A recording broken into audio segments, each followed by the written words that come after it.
มืดอ่านแล้วมาคิดนะบางทีคนเส้นประสาทขึ้นเนาะจับมีดมาแทงตัวเองตายแล้วจะรับผิดชอบบ่แหละอ้าวมื้ออื่นเจอกันโลดมื้ออื่นนะเฮาอยากฮู้คือกันเพราะว่าหยังเฮ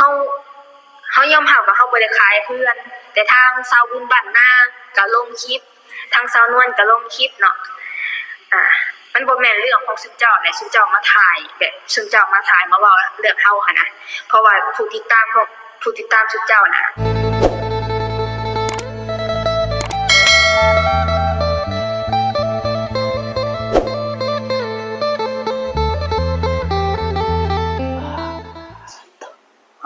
พี่น้องเนาะเปิดคลิปเปิดภาพมาพบพอกันคือเก่าพี่น้องเนาะการยินดีต้อนรับเข้าสู่สอนของบัดสู่สอนบ้านเนือนบ้านนาอีกแล้วพี่น้องเนาะก่อนจะไปส่งคลิปน้องพี่น้องเนาะกราบทักทายสบายดีสวัสดีพ่อแม่พี่น้องกันเบิดทุกคนพี่น้องเนาะอาจจะเป็นพี่น้องฝั่งไทยฝั่งลาวจะเป็นทางต่างประเทศก็ยินดีต้อนรับเข้าสู่สอนของบ้านเนือนบ้านนาคือเก่าคือเดิมพี่น้องให้น้องให้ตาไปหลายมื้อหลายวันพอสมควรพี่น้องเนาะจังเขาบ่ได้ลงคลิปประมาณ 4-5 วันพี่น้องเนาะเนื่องจากว่าเฮ็ดเวียกเฮ็ดงานพี่น้องมื้อนี้พี่น้องเนาะทางประเทศก็สิมาออกเกาะเกษในจักบาทเนาะพี่น้องจักหน่อยเนาะเพราะว่าเห็นในคลิปนึงเนาะในนามบางเนี่ยภาษาพี่น้องบางเนี่ยก็เป็น FC เคยติดตามสายบุญมาตั้งแต่โดดแล้วล่ะพี่น้องเนาะกับเคสนึงพี่น้องเนาะเคสนึงทางสามีพี่น้องเนาะและเพิ่นได้โพสต์คลิปเนาะบ่แม่นคลิปก็ว่าได้พี่น้องคลิปแล้วก็รูปเพื่อนเนาะพี่น้องเนาะที่ว่าผู้หลักผู้ใหญ่เพิ่นสร้างศาให้เนาะพี่น้องเนาะจะโพสต์ขายมูลค่าประมาณ 450,000 บาทเนาะพี่น้องเนาะทางบ่เนี่ยก็เห็นอยู่พี่น้องเนาะเห็นอยู่เนาะในเฟซที่เขาพูดลงเนาะพี่น้องเนาะบ่เนี่ยก็เข้าไปอ่านเบิ่งแล้วบ่เนี่ยก็เห็นเขาอยากขายเฮือนเนาะพี่น้องเนาะโอ้กับเมียเนาะพี่น้อง2 คนเขาจะขายเฮือนเห็นคนในเฟซนั่นแหละพูดลงว่าเพิ่นจะขายเฮือนในราคา 450,000 บาทนะพี่น้องเนาะอันนี้ก็โอ้ก็พอซื้อได้ทั้งดินทั้งเฮือนมีครบเนาะพี่น้องเนาะแต่ก็ไม่ดินและบัดทีนี้พี่น้องบ้านนี้ก็บ่ได้คิดว่าสิเป็นเฮือนของสามีพี่น้องเนาะสามีที่ว่ามีผู้หลักผู้ใหญ่เพิ่นยื่นมือเข้ามาซอยนั่นแหละพี่น้องเนาะแต่วันนี้พี่น้องเลยเนาะเห็นทางน้องมีเพิ่นออกมาเดือดเนาะพี่น้องเนาะเดือดในทางที่ว่าพฤติกรรมเฮ็ดพฤติกรรมบ่ดีบ่งามพี่น้องเนาะเฮ็ดให้ทางชาวเน็ตหรือว่าผู้เบิ่งผู้ชมในโลกโซเชียลพี่น้องเนาะโจมตีอย่างหนักพี่น้องทางบ่ได้เห็นได้ไปเบิ่งคลิปแล้วเขาแบบบ่คิดจะภาพเลยพี่น้องเนาะตอนที่เขาสายบุญเขาไปซอยเนาะพี่น้องเนาะก็คือสาวบุญบ้านเฮาพี่น้องเนาะเพิ่นได้เข้าไปซอยแต่ถ่ายคลิปถ่ายหยังเนาะลงไปแล้วมีผู้หลักผู้ใหญ่เพิ่นยื่นมือเข้ามาซอยพี่น้องและบัดนี้หลังจากมีเฮือนมีชานนะพี่น้องเนาะขับพูดเจ้าอยากขายพี่น้องพูดเจ้าอยากขายแต่วันนี้มันเฮ็ดให้เกิดเป็นประเด็นเนาะพี่น้องเนาะเป็นประเด็น ซึ่งบ่แน่ก็สิออกมาเกาะแน่เพราะว่าบ่แน่ก็ในนามที่ว่าเป็น FC ว่าซั่นซะในนามที่ว่าเป็น FC แล้วก็ติดตามมาโดนพี่น้องเนาะกับคลิปนี้เพราะว่าบ่แน่ได้เคยเบิ่งตลอดพี่น้องเนาะและวันนี้เพิ่นก็ยังออกมาตอบโต้ในคลิปพี่น้องเนาะแบบโอ้บ่อยากคิดสภาพพี่น้องหลังจาก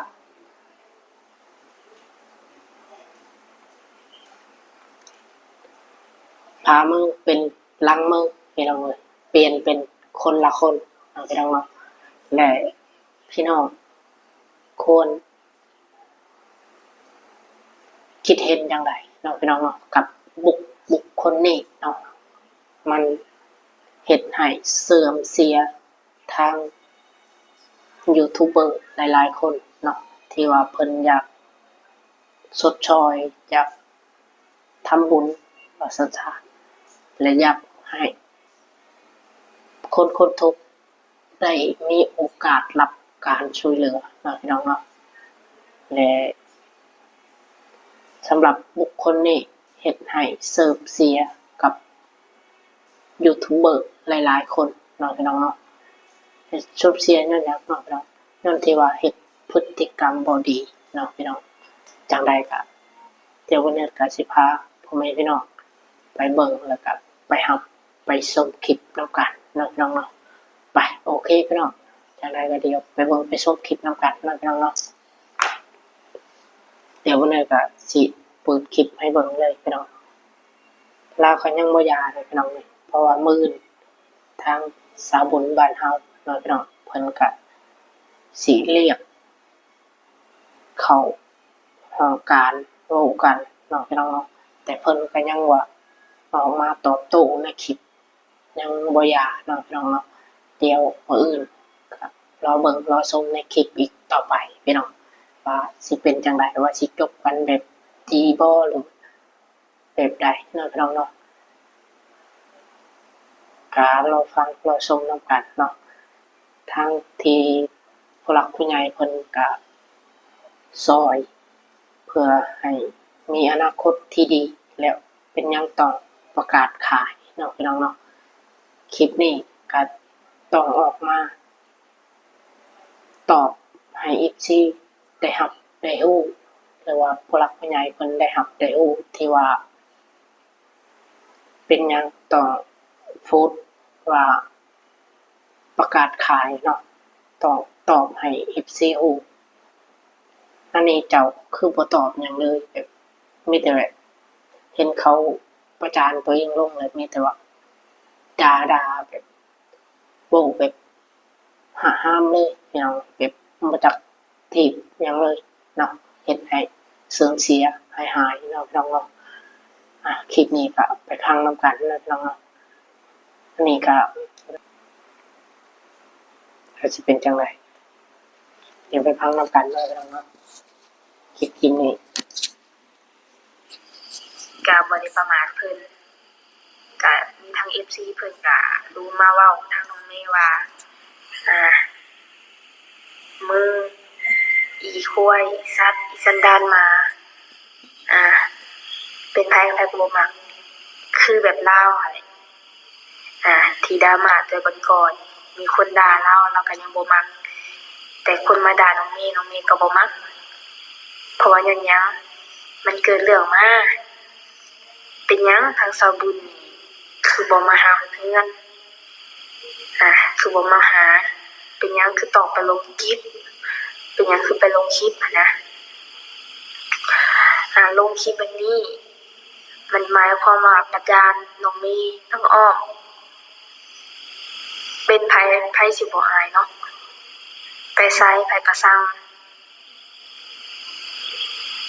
ไปไสไผก็สั่งบัดทีถึกสุเจ้าเด้สุเจ้าสิคิดแนวใดเนาะ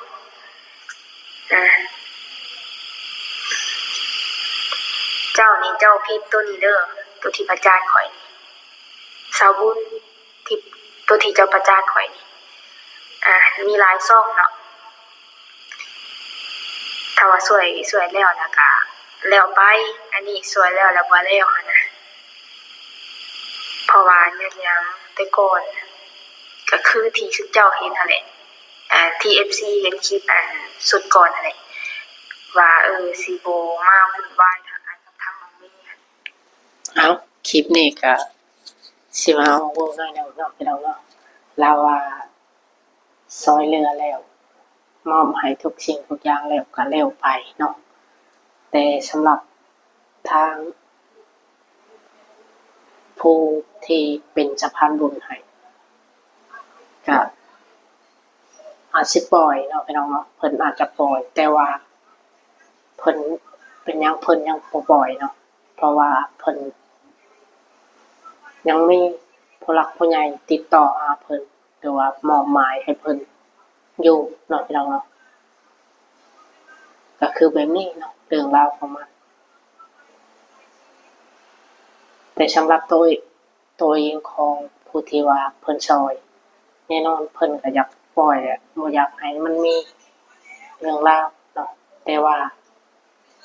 ผู้หลักผู้ใหญ่เพิ่นที่ว่าเพิ่นซอยเฮ็ดให้เนาะเพิ่นได้ติดต่อหาช่องทางของสาวบุญเนาะเจ้าพังดีๆเนาะติดต่อหาสร้างสาวบุญเพื่อให้ประสานงานต่อเนาะเป็นหยังเจ้าจึงประกาศขายเป็นหยังเจ้าประกาศขายคือว่าบ่ปรึกษาผู้ที่ไปเฮ็ดให้ไปประสานงานให้เฮ็ดเฮือนให้เนาะอันนี้เจ้าประกาศขายแบบบ่ได้ประสานงานทางใดเลยถ้าว่าเจ้าจำเป็นเนาะเจ้าก็ต้องบอกว่าข่อยมีแนวจำเป็นนั่นนี่เจ้าต้องปรึกษาผู้ที่ว่าเพิ่นเขาไปซอยเจ้าในมื้อนั้นถ้าบ่มีเพิ่นเนาะบ่เนื้อเชื่อว่าเรือนหลังนั้นเนาะจะบ่เกิดขึ้นแน่นอนพี่น้องเอ้ยเนาะให้ฟังนำกันเนาะพี่น้องเนาะก็ไปฟังนำกันอีกรอบเนาะพี่น้องเนาะวันนี้ได้เห็นเบิ่งนะครับยางเดือดพี่น้องคนแบบนี้ก็มีเนาะพี่น้องเนาะอีกอย่างคนก็ยังอายุน้อยๆพี่น้องแต่ว่าสันดานสุดๆเลยพี่น้องเนาะสันดานสุดๆทุกคนว่ามันสมควรบ่เนาะพี่น้องเนาะพี่น้อง FC หรือว่าผู้หลักผู้ใหญ่ทางใดก็แล้วแต่ที่ว่าเพิ่นได้ติดตามกับเคสนี้สมควรบ่เนาะพี่น้องสมควรบ่เนาะอายุก็ยังน้อยแต่ออกมาตอบโต้กับผู้ใหญ่เนาะมันสมควรบ่พี่น้องฟังนำกันนี้กรอบเนาะพี่น้องเนาะคำโว้ของเราว่าสิบ่มาวุ่นวายทางอันกับทางน้องเมย์หั้นนะแล้วมันนี้ทางน้องเมย์น่ะได้ยินตลอดได้ยินทางน้องเมย์ฮู้หมดเด้ทางน้องเมย์เว้ามานี่FC อันสิว่าเนาะถ้าทางน้องเมย์เว้ามานี่น้องเมย์ฮู้ความจริงหมดเด้เรื่องผู้ใหญ่เป็นจั่งใดน้องเมย์ฮู้ความจริงหมดปิดบังมาแต่ตลอดแต่ก่อนนะปิดมาตลอดจนแบบจนแบบจนก้มหัวให้คนเว้าสาวบุญเนาะอันนี้เพิ่นอ้ำไว้หั้นนะถ้าเจ้าแน่จริงน่ะเจ้าเว้าว่าแม่บุญโลดแม่บุญทักมาแม่บุญถามคำบอกพี่น้องเนาะแบบอันนั้นหั่นนะและเป็นหยังจะทักมาหาน้องเมย์แหละเจ้าคือแบบบ่บอกชื่อบ่บอกนำเขามาทานตัวนี้เขามางงตัวนี้แหละจะทักมาเจ้าก็ต้องบอกชื่อบอกหยังแน่ฮู้อิหยังก็บ่ขึ้นทักมาแบบรู้ๆเล่ๆนะมา มาหาข้อมูลบ่หรือว่าใดๆเพราะว่าทางน้องเมฆเฮ็ดเวียกไลฟ์สดทุกคนก็คือสิเข้าใจว่าไลฟ์สดดอกบ่ว่าดอกสำนี้ก็สิบ่เข้าใจเนาะบัดนี้นะก็มีหลายคนว่ามาถล่มมาด่ามาหยังน้องเมฆก็อายคือกันแหละคนสมมุติน้องเมย์บอกไปว่าน้องเมย์อายคนที่หน้าด้านนี่เขาบ่อายน้องเมย์บ่ได้หน้าด้านน้องเมย์อายคนที่ประจานน้องเมย์นะประจานเว้าอะนะจะมีหยังจะเว้ามาจะบ่ต้องอัดคลิปเว้าอะนะเพราะว่าในคนหากินคนเฮ็ดเวียกเฮ็ดงานเฮาไปเฮ็ดเวียกเฮ็ดงานนี่เฮาอายคนคือกันแหละเป็นเจ้าจะสิบ่อายบ่จะไปไสนะอีนี่มันสัวนะอีนี่มันสัวนะว่ะถึงว่าตัวเองบ่ได้เฮ็ดผิดตัวเองบ่ได้เฮ็ดอีหยังเลยบ่ได้เฮ็ดผิดหยังเลยแล้วหมู่มาประจานเฮาหั่นนะมาประจานเว้าเฮาแหละมาประจานถึงสิบ่ได้เว้าแหละประจานเฮาหั่นนะ FC มันมาFC แล้วมาถล่มเฮาแหละบัดนี้นะมาด่าอีนั่นอีนี่หั่นนะบัดเฮาสมมุติว่าเฮาไปลงอ่านจนหมดอ่านแล้วมาคิดนะบางทีคนเส้นประสาทขึ้นเนาะจับมีดมาแทงตัวเองตายแล้วจะรับผิดชอบบ่แหละมื้ออื่นเจอการโหลดมื้ออื่นนะเฮาอย่าฮู้คือกันเพราะว่าหยังเฮายอมรับว่าเฮาบ่ได้ขายเพื่อนแต่ทางสาวบุญบ้านนาก็ลงคลิปทางสาวนวลก็ลงคลิปเนาะมันบ่แม่นเรื่องของซุเจ้าแหละซุเจ้ามาถ่ายแบบซุเจ้ามาถ่ายมาเว้าเรื่องเฮาหั่นนะเพราะว่าผู้ติดตามซุเจ้าน่ะมันหลายกว่าเฮาช่องซุเจ้าน่ะมันใหญ่และซุเจ้ามาอัดคลิปเว้าเฮานี่มันบ่ดีแหละมาอัดคลิปแล้วอยากได้ยอดวิวหั่นนะปัดที่พวกได้ที่อัดคลิปเว้าข่อยนี่นะไปในแนวทางบ่ดีหั่นนะให้ FC มาโจมตีข่อยนะก็กระแสหมดเลยนะวิวบ่มีบ่หรือว่าแน่ๆวิวบ่มีอยากโจยึดบ่อยากแบบอยากเซาถ่าย YouTube แหละวิวบ่มีแหละเห็นแสงตัวใดแล้วไปก็เอาบ่